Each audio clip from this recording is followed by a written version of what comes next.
Hello नमस्कार दोस्तों, मैं अश्विनी गंगवार स्वागत करता हूं आपका आपके YouTube channel DK career classes में। जैसा कि साथियों, लास्ट क्लास में हमने शुरू कर दिया था आपके लिए राजस्व विभाग। तो राजस्व विभाग के बारे में हमने पढ़ना शुरू कर दिया था, तो उसी क्लास को हम लोग आगे कंटिन्यू करेंगे। थोड़ा सा पिछले क्लास का रिवीजन कर लेते हैं। हमने क्या पढ़ा था? हमने पढ़ा था राजस्व विभाग के बारे में। तो राजस्व विभाग की जो शाखाएँ पढ़ी थी हमने, उसके बारे में हम आपको फिर से बताते हैं। राजस्व विभाग की हमने आपके लिए 5 शाखाएँ बताई थी। मैंने बताया था आपके लिए कि इन 5 शाखाओं के मुख्यालय जो हैं वो लखनऊ में ही हैं। तो कौन कौन सी वो 5 शाखाएँ हैं? पहली शाखा जिसका नाम है राजस्व परिषद, जिसका हेड होता है उसका अध्यक्ष, और उसके अंडर में 2 प्रशासनिक सदस्य होते हैं और 7 नए सदस्य होते हैं। दूसरा होता है आपका चकबंदी आयोग, जिसका हेड होता है चकबंदी आयुक्त, जिसके अंडर में अतिरिक्त चकबंदी संचालक और संयुक्त चकबंदी संचालक 2 अधिकारी और होते हैं।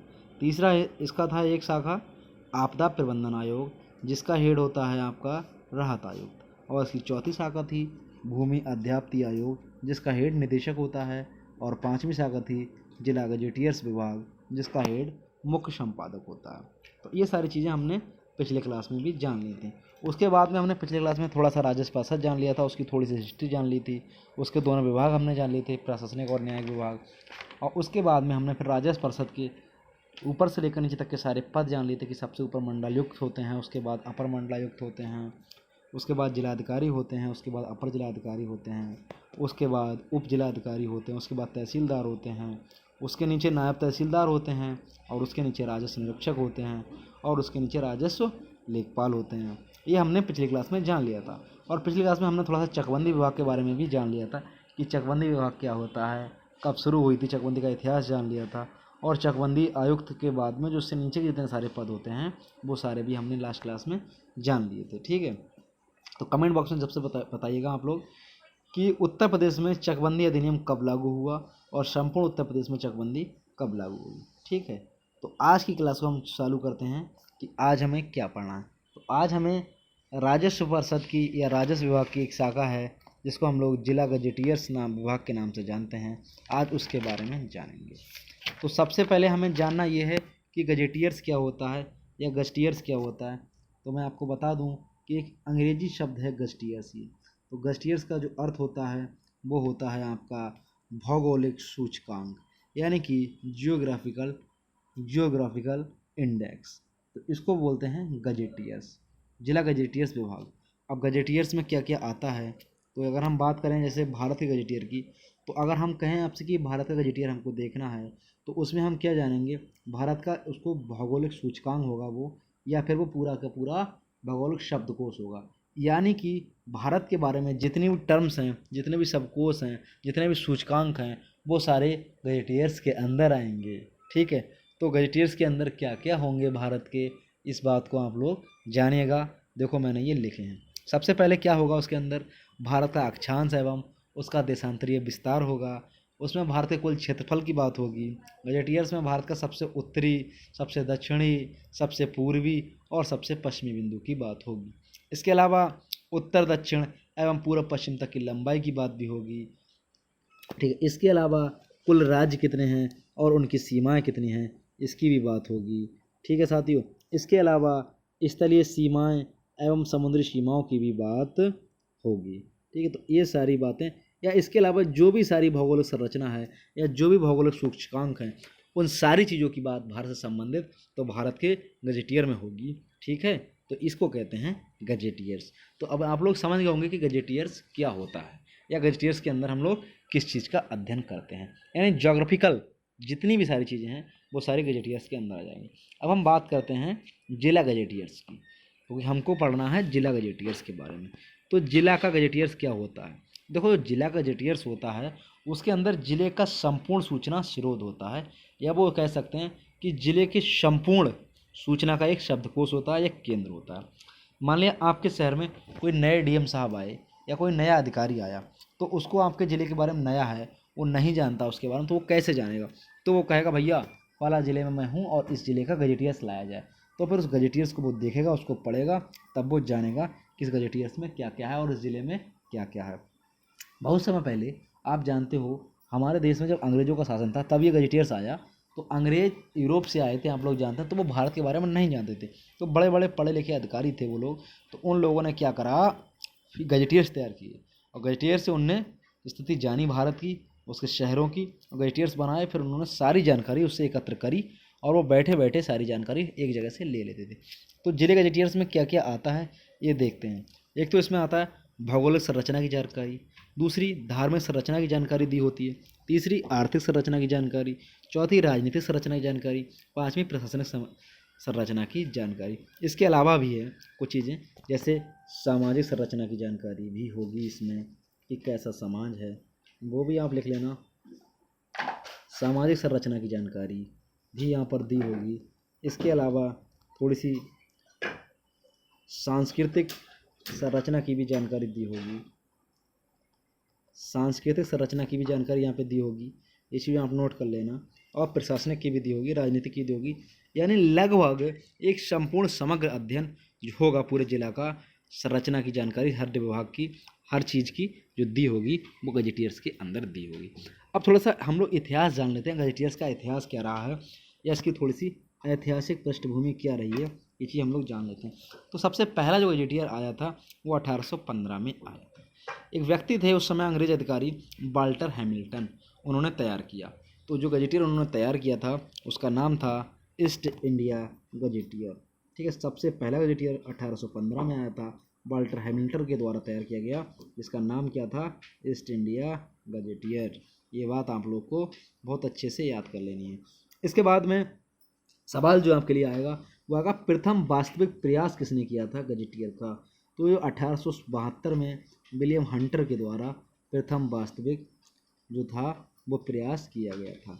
ठीक है, तो विलियम हंटर के द्वारा पहला प्रयोग किया गया था, या पहला श्रेय जो जाता है वो विलियम हंटर को जाता है। तो इसीलिए इनके लिए कहा जाता है गजेटियर का जन्मदाता। आपसे सवाल आएगा कि गजेटियर का जन्मदाता किसे कहते हैं, तो उसका आंसर जो है वो विलियम हंटर है। तो जो विलियम हंटर ने जो बनाया था गजेटियर, उसका नाम क्या था, उन्होंने इसका नाम जो दिया था, इसे कहा गया इम्पीरियल गजेटियर ऑफ इंडिया। ठीक है, तो उनसे कहा गया था विलियम हंटर से कि आप एक गजट बनाओ इंडिया का। तो उन्होंने जो गजट तैयार किया, गजेटियर तैयार किया, तो उसका नाम था इम्पीरियल गजेटियर ऑफ इंडिया। तो ये तैयार कब हुआ, तो ये साथियों 1881 में बनकर पूर्ण रूप से तैयार हो पाया। और इसके जो वॉल्यूम थे वो टोटल 9 वॉल्यूम थे। ठीक है, तो जो फर्स्ट वॉल्यूम में तैयार होकर आया वो 1881 में तैयार होकर आया, और उसका सेकंड वॉल्यूम आया वो 1885-87 में आया। ठीक है, फिर इसमें सेकंड वाले में 14 वॉल्यूम थे। ठीक है, जो सेकंड एडिशन आया। अब आपसे पूछ लेते हैं सवाल कि विलियम हंटर जी ने ये बनाया तो था कौन सा, फर्स्ट गजेटियर जो सबसे वास्तविक वाला था वो विलियम हंटर ने बनाया था, इसीलिए इनको गजेटियर का जन्मदाता भी कहते हैं। लेकिन अगर आपसे सवाल पूछ ले कि उस समय शासनकाल किसका था, उस समय शासन किसका था, उस समय भारतीय गवर्नर जनरल कौन थे, तो बेटा उसका आंसर भी यहाँ पे लिख लेना। यहाँ पर उस समय उसके जो आंसर, यहाँ पर जो गवर्नर थे तो वो कौन थे वो हमको पता होना चाहिए। तो उस समय वो जो थे उनका नाम था लॉर्ड मेयो।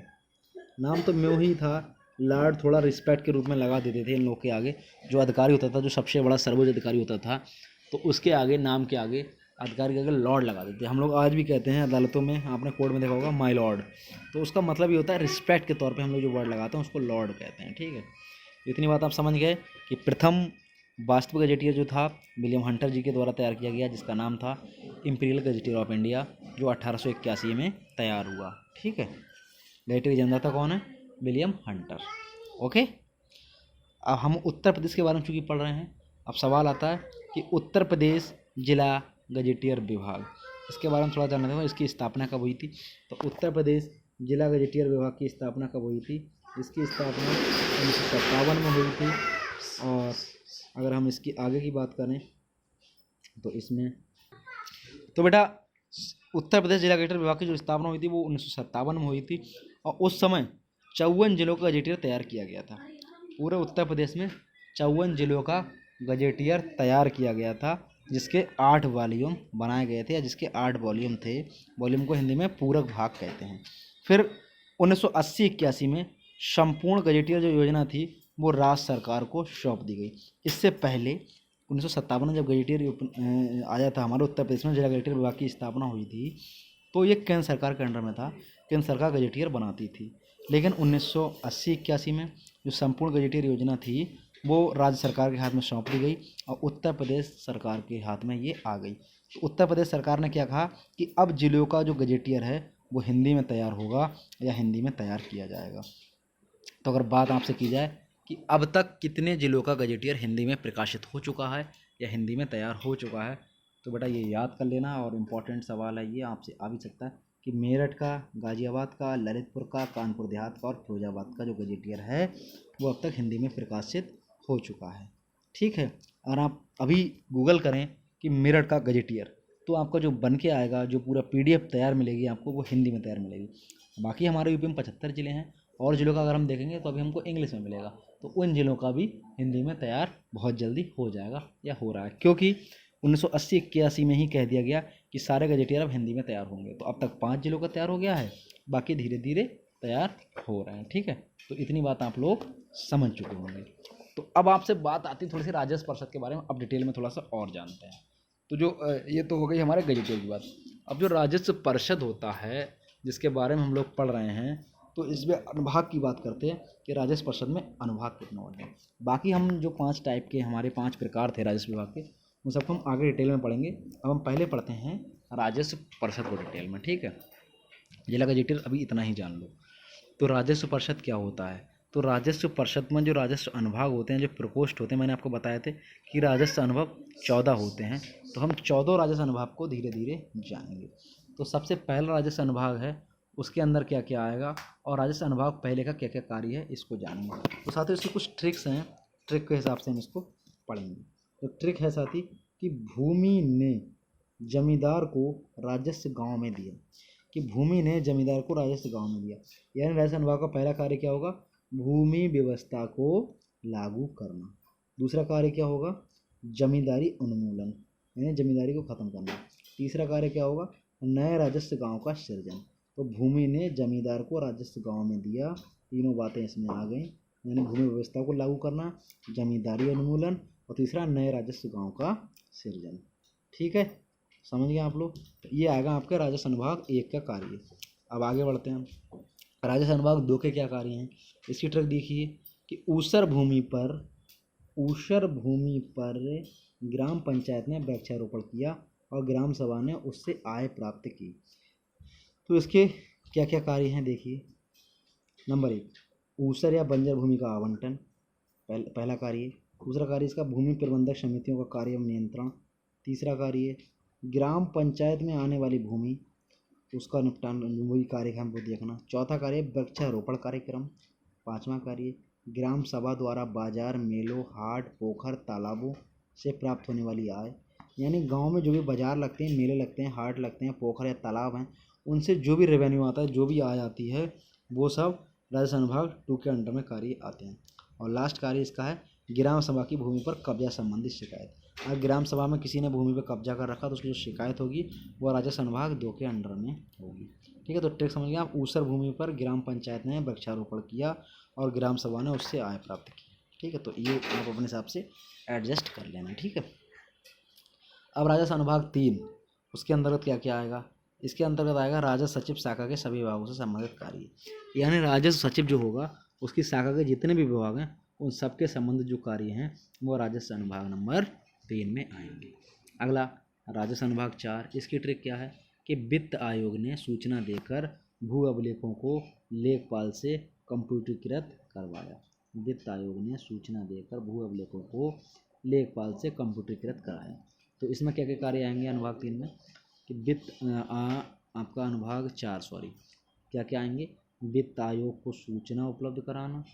दूसरा भू अभिलेख कौन कौन से कंप्यूटरीकृत कराएगा, उनको भू अभिलेख को सुदृढ़ीकरण करवाएगा और उनका आधुनिकरण करवाएगा। यानी जो भू अभिलेख हैं उनको पहले वाले जो थे सब कागज़ पत्र होते थे, अब उनको कंप्यूटराइज कराएगा लेखपाल के द्वारा, उनका सुदृढ़ीकरण करवाएगा यानी उनको संभलवाएगा। तीसरा उनका आधुनिकरण करवाएगा, उनको मॉडिफाई करवाएगा, मॉडर्नाइज कराएगा आज के हिसाब से।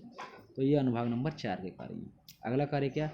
लेखपाल प्रशिक्षण विद्यालय की स्थापना करना। ये लेखपाल की जो ट्रेनिंग होगी, आप लोग जब लेखपाल बनेंगे तो आपको जो ट्रेनिंग स्कूल खोले जाएंगे और उनमें जो आपके लिए ट्रेनिंग दी जाएगी, आपके विभाग के सारे आपके कार्य सिखाए जाएंगे, तो उसकी जो स्थापना होगी वो अनुभाग नंबर 4 के अंतर्गत ही आएगी। अगला कार्य इसका क्या है? मंडल, जिला एवं तहसीलों से संबंधित कार्य। तो इतने जो कार्य हैं वो अनुभाग नंबर सारे 4 के हैं। अब आइए आगे जानते हैं राजस्व अनुभाग 5, इसके क्या क्या कार्य हैं।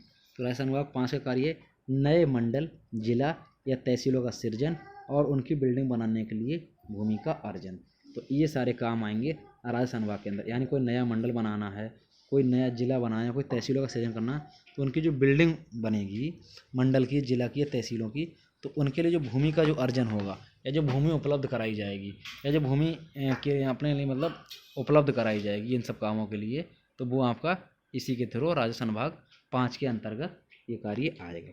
इसके अलावा अंतर्राष्ट्रीय या अंतर्राज्यीय या अंतर्जनपदीय, इंटरनेशनल, ठीक है, ये आपका इंटरनेशनल के अलावा आपका इंटर स्टेट वाला या इंटर डिस्ट्रिक्ट वाली जो भूमि है उनसे संबंधित जितने भी राजस्व विवाद होंगे या उनकी जो भी आपका कोर्ट कचहरी वाला चक्कर होगा या उनसे संबंधित जितनी भी प्रॉब्लम्स होंगी वो सारी राजस्व अनुभाग 5 के अंतर्गत आएंगी या सुलझाई जाएंगी। ठीक है, तो साथियों कैसा लग रहा है क्लास?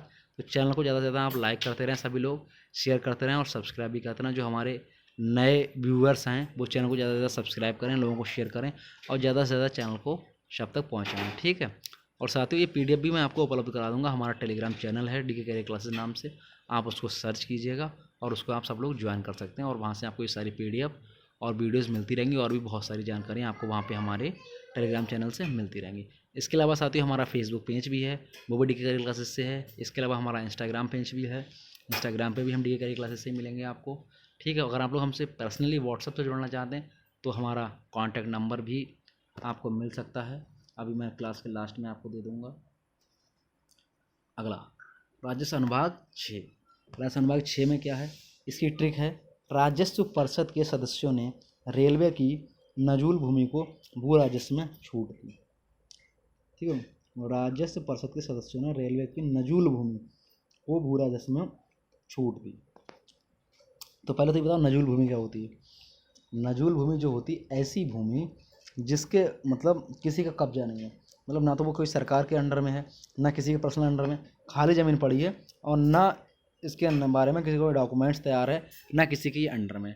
तो ये वाली जो भूमि है उसका रख रखाव या उससे संबंधित जो भी कार्य होंगे वो राजस्व अनुभाग 6 के अंतर्गत आएंगे। तो देखो पहला राजस्व परिषद के नए पदों का सृजन इसके अंतर्गत होगा। जैसे ट्रिक में दिया राजस्व परिषद, तो राजस्व परिषद से यहाँ पर 2 सेंटेंस बनेंगे। पहला राजस्व परिषद के नए पदों का सृजन, दूसरा राजस्व परिषद के सदस्यों के मध्य कार्य विभाजन। ठीक है, तो ये दोनों कार्य राजस्व अनुभाग 6 के अंतर्गत आएंगे। तीसरा भू राजस्व में छूट और मालिकाना हक, वो भी अनुभाग 6 के अंतर्गत आएगा। अगला नजूल भूमि से संबंधित कार्य, मतलब नजूल भूमि है उसमें जो भी कार्य करना है वो सब इसके अंतर्गत ही आएगा। और अगला रेलवे को अतिरिक्त भूमि, यानी रेलवे अगर मान लिया कोई कार्य करवा रहा है, रेलवे कोई नई लाइन बिछवा रहा है या कोई रेलवे और काम करवा रहा है, तो उससे जो भूमि है रेलवे को जो अतिरिक्त भूमि दी जाएगी वो कौन देगा, तो वो राजस्व अनुभाग 6 देगा। मान लिया किसी का खेत फंस रहा है, अगर खेत में रेलवे की लाइन बिछ के जा रही है तो उसका जो मुआवजा दिया जाएगा वो राजस्व अनुभाग 6 देगा किसान को। या कोई सरकारी ज़मीन फंस रही है तो उसका जो भी संबंधित कार्य होगा रेलवे को देनी है, तो ये सारा काम राजस्व अनुभाग 6 के अंतर्गत ही आएगा। अगला राजस्व अनुभाग 7, इसमें क्या होगा, वसूली संबंधित कार्य। ये हैं कौन, वसूली भाई। यानी राजस्व अनुभाग 7 में सारे काम जो वसूली वाले होंगे वो राजस्व अनुभाग 7 में होगा। यानी वसूली का जो भी काम होगा वो सारा राजस्व अनुभाग 7 में होगा। तो वसूली से कौन कौन से कार्य होंगे, एक तो भू राजस्व की वसूली, यानी जितना भी आपका रेवेन्यू है उसकी वसूली सारा इसके अंडर में आएगी। अन्य बकाया जो भी काम है इसके राजस्व के, वो जो बकाया रह गया वो भी सब इसी से होगा, यही लोग सब वसूली करेंगे, इसी विभाग के लोग। या ऋण की वापसी, अगर किसी ने लोन लिया राजस्व पे तो उसकी वापसी भी इसी विभाग के अंतर्गत ली जाएगी। इसके अलावा राजस्व अनुभाग 8, तो इसमें क्या आएगा, इसमें आपके सारे कार्य आएंगे चकबंदी से संबंधित कार्य, यानी चकबंदी वाले जितने कार्य हैं वो आपके राजस्व अनुभाग 8 में आएंगे। यानी चकबंदी जितनी भी योजनाएं तैयार करना है वो भी इसके अंतर्गत आएगी और उनको लागू करना या करवाना वो भी राजस्व अनुभाग 8 के अंतर्गत आएंगे। साथियों कैसा लग रहा है क्लास, आपको बोर तो नहीं हो रहा है? देखो भैया पढ़ना तो पड़ेगा, ये सिलेबस है, इम्पोर्टेंट है, सबको मेहनत से पढ़ना पड़ेगा और बहुत अच्छे से पढ़ना पड़ेगा। और ये राजस्व और हमारा जो ग्रामीण प्रवेश है यही आपको नौकरी दिलवाएगा। ओके, ये बहुत अच्छा सिलेबस है और इसको जब अच्छे से तैयार कर लोगे तभी आपकी नौकरी लग पाएगी लेखपाल में, क्योंकि नई भी है। हिंदी आप पढ़ते हैं, मैथ आप पढ़ते हैं, GS आप पढ़ते हैं। देखो GS तो पढ़ी हुई बहुत ज़्यादा आती नहीं है, किसी भी एग्ज़ामों में। मैथ और आप हिंदी अच्छे से कर सकते हो और बाकी इस विषय को आप अच्छे से कर सकते हैं, तो आपका सिलेक्शन बहुत आराम से हो सकता है। तो इसको साथियों बहुत अच्छे से हल्के हल्के पढ़ते रहें, ठीक है। अगला राजस्थान विभाग 9, तो इसके अंतर्गत क्या क्या आएंगे? राजस्थान विभाग 9 में कौन कौन आते हैं? देखो, तहसीलदार, नायब तहसीलदार, राजस्व निरीक्षक, कानूनगो और लेखपाल। इनसे सबसे संबंधित जो कार्य हैं और इनकी जो सेवाएं हैं या इनकी जो नियमावली है या इनकी जो रूल बुक है, वो सारी की सारी राजस्थान विभाग 9 के अंतर्गत ही आएंगे। इतने सारे जो मैंने कर्मचारी लिखे हैं, इनसे संबंधित जितने इनके कार्य हैं या क्या क्या इनकी सेवाएं हैं, क्या क्या इनके रूल हैं, तो वो सारे कार्य जो हैं वो राजस्थान विभाग 9 के अंतर्गत आएंगे या उसमें बताए गए हैं। अगला राजस्थान विभाग 10, तो राजस्थान विभाग 10 का क्या कार्य है? अगर कोई प्राकृतिक आपदा आ जाती है तो उसके संबंध जो राहत दी जाएगी या अन्य आपदाएं आएंगी प्राकृतिक आपदाओं के अलावा, तो उनमें जो राहत कार्य हैं या जो भी आर्थिक सहायता दी जाएगी, तो वो राजस्थान विभाग 10 के अंतर्गत आएगी। मान लिया अभी ओले पड़ जाएँ, किसी फसल नष्ट हो जाए, किसी आग आ जाए, तो सरकार, आपने देखा होगा, अक्सर आपने अखबारों में पढ़ा होगा कि मुख्यमंत्री जी ने कहा कि उन किसानों को जिन जो इसकी मतलब आपदा के चपेट में आए हैं उनको इतना इतना मुआवजा दिया जाएगा। तो वो जो कार्य कौन करेगा, मुआवजा का कार्य मुख्यमंत्री जी ने कह दिया, तो भैया वो राजस्व विभाग 10 में ही सब दिया, और राजस्व विभाग 10 के अंतर्गत जो भी अधिकारी या कर्मचारी आएंगे वो सारा कार्य को करेंगे। तो प्राकृतिक आपदा जैसे मैंने पीछे ही आपको बताया, फिर ही बता देना कि कौन कौन से होती है। जैसे ओलावृष्टि, बहुत ज़्यादा ओले पड़ जाए, फसल मर जाए या नुकसान हो जाए फसल का, या बहुत ज़्यादा बारिश है, बहुत ज़्यादा तूफान है, बहुत ज़्यादा भूकंप है, बहुत ज़्यादा बाढ़ है, बहुत ज़्यादा सूखा, या इसके अलावा आगजनी यानी आग वगैरह लग जाए, तो ये सारी की सारी प्राकृतिक आपदाओं के अंतर्गत आते हैं। तो ये राजस्व अनुभाग 10 के कार्य हैं। अब राजस्व अनुभाग 11, इसमें कौन आएगा? तो राजस्व अनुभाग 11 में क्या होगा? जो प्राकृतिक आपदाएं हैं उनकी मॉनिटरिंग एवं कंट्रोलिंग। इसमें क्या बताएगा कि जो प्राकृतिक आपदाएं हो रही हैं वो कैसे हो रही हैं, उनके बारे में देखना, उनका देख और रेख रखाव, और फिर उनकी कंट्रोलिंग, फिर उनको कैसे कंट्रोल किया जाए। राजस्व अनुभाग 11 करेगा क्या? अगर भैया आपके गांव में मान लिया आग लग गई, आपके गांव में बहुत ज़्यादा बाढ़ आ गई, तो राजस्व अनुभाग 11 का कार्य है वो आपको देखने आएगा कि किस किस किसान के खेत को नुकसान हुआ, कितनी नुकसान हुआ है, उन सब की मॉनिटरिंग जो करेगा, उन सब की जो देखभाल करेगा वो राजस्व अनुभाग 11 करेगा। फिर उनको कैसे कंट्रोल किया जाए, उनके बारे में क्या क्या कदम उठाए जा सकते हैं, तो वो सारे कार्य अनुभाग 11 के अंतर्गत आएंगे। और उसमें जो हेल्प करना, जो आर्थिक सहायता देगा या राहत देगा, वो अनुभाग 10 देगा। ठीक है, ये अंतर है इन दोनों, बाकी ज़्यादा अंतर नहीं। अगर जाते हैं राजस्व अनुभाग 12, तो राजस्व अनुभाग 12 के अंतर्गत क्या कहा आएगा? तो इसका भैया पहला कार्य है कि परिवार नियोजन या परिवार नियोजन की योजना बनाना या उसके बारे में बहुत सारे कार्यक्रम चलाना। परिवार नियोजन क्या? ये भाई हम दो हमारे दो, है ना, जनसंख्या कंट्रोल करना या उस तरह की बातें समझाना लोगों को या योजनाएं बताना, इससे क्या क्या लाभ है। तो पहला कार्य तो ये हो गया इसका। दूसरा कार्य 20 सूत्रीय कार्यक्रम, जो मैंने आपको बताया था इंदिरा गांधी जी ने किया था और मनमोहन सिंह जी ने उसको लागू किया था। इंदिरा गांधी जी बता गए थे विश्व कार्यक्रम के बारे में, तो वो राजस्व अनुभाग 12 के अंतर्गत कार्य है ये।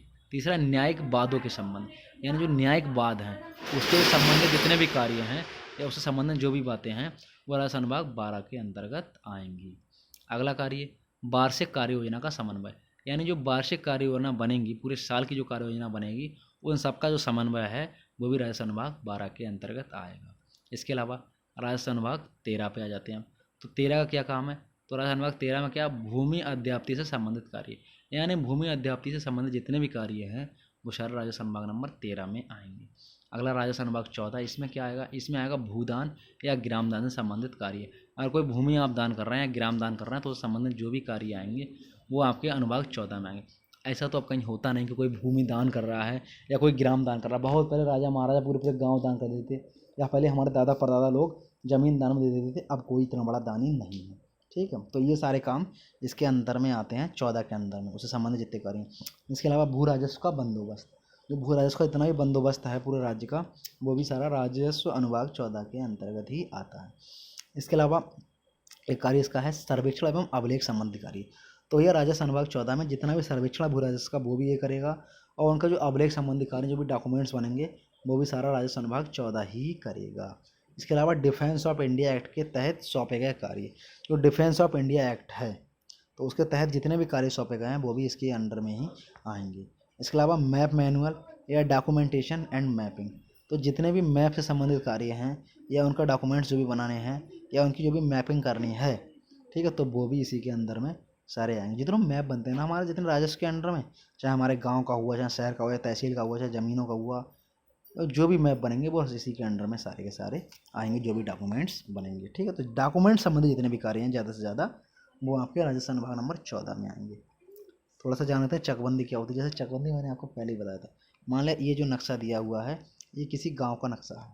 ठीक है, तो ये मान लिया सारे जो बने हुए हैं 4 खाने टाइप के, तो ये सारे गाटा बोलते हैं इसको, एक खाने को एक गाटा बोलते हैं। तो मान लिया ये आपकी 6 लाइनें दी हुई हैं।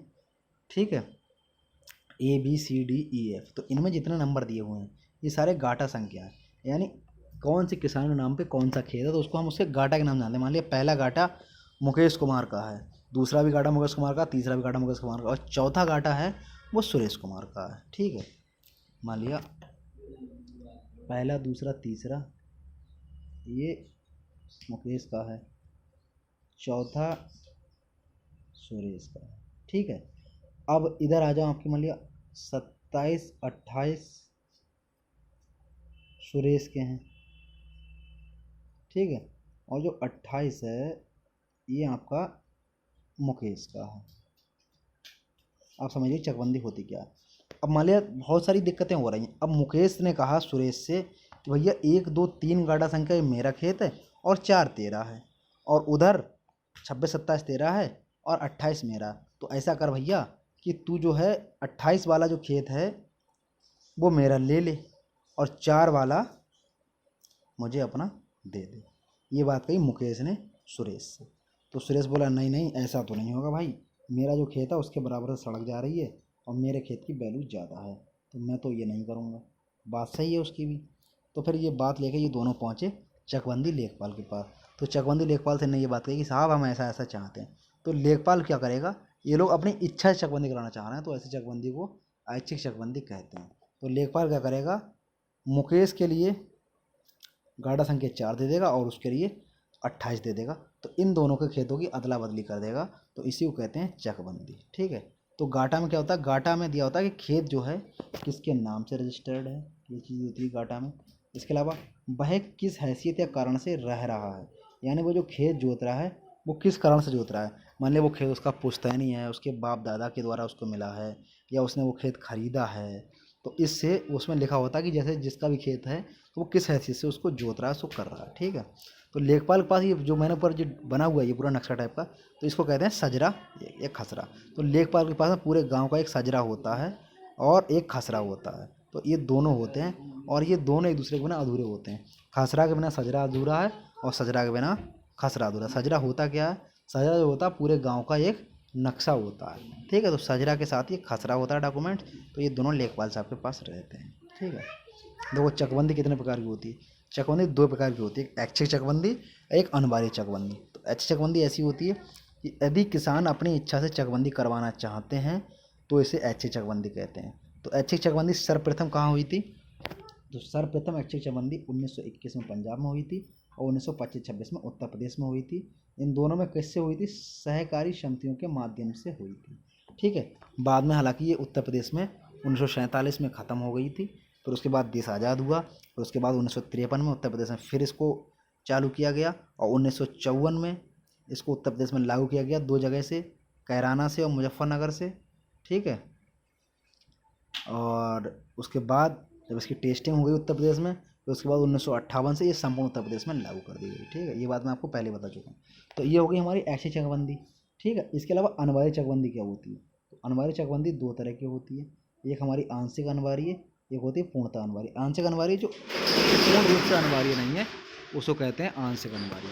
1923 में ये मध्य प्रदेश में चालू हुई थी और 1923 में मध्य प्रदेश में तथा 1936 में पंजाब में चालू हुई थी। और पूर्णतः अनिवार्य कौन सी होती है, तो 1948 में पंजाब में ये लागू हुई थी, नमस्ते, और 1954 में ये उत्तर प्रदेश में लागू हुई थी। यानी पूर्ण रूप से संपूर्ण उत्तर प्रदेश में बेटा ये 1954 में लागू हो गई थी। ठीक है, अब आगे जानते हैं आई चकबंदी के बारे में। तो चकबंदी थोड़ा सा डेफिनेशन इसके लिख लो कि कोई भी चक या कोई भी खेत, यानी चक क्या होता है, कोई एक ऐसा एरिया जो हमारा खेत होता है उसको खेत कहते हैं या चक कहते हैं, उसको कोई भी एक हिस्सा कहते हैं भूमि का। ठीक है, वो उसको खेत कहते हैं। खेत को एक साथ बांध देना, अर्थात बिखरी हुई जमीनों को या जोतों को एक साथ एकत्रित कर देना ही चकबंदी कहलाती है। ठीक है, तो ये था बेटा आज का लेक्चर। कैसा लगा आप लोगों को कमेंट बॉक्स में ज़रूर बताइएगा। ठीक है साथियों, और ज़्यादा से ज़्यादा हमारे चैनल को सभी लोग सब्सक्राइब करें। ठीक है, और ज़्यादा से ज़्यादा दोस्तों की अपने हेल्प करें सभी लोग। ठीक है साथियों, तो बाकी आप लोग पढ़ते रहिए, बहुत इंपॉर्टेंट टॉपिक अब चल रहे हैं। ठीक है दोस्तों, और बाकी बहुत मेहनत से पढ़िए सभी लोग। ठीक है बेटा, अब बाकी मिलते हैं नेक्स्ट क्लास में नेक्स्ट लेक्चर के साथ। तब तक के लिए धन्यवाद, टाटा और बाय बाय।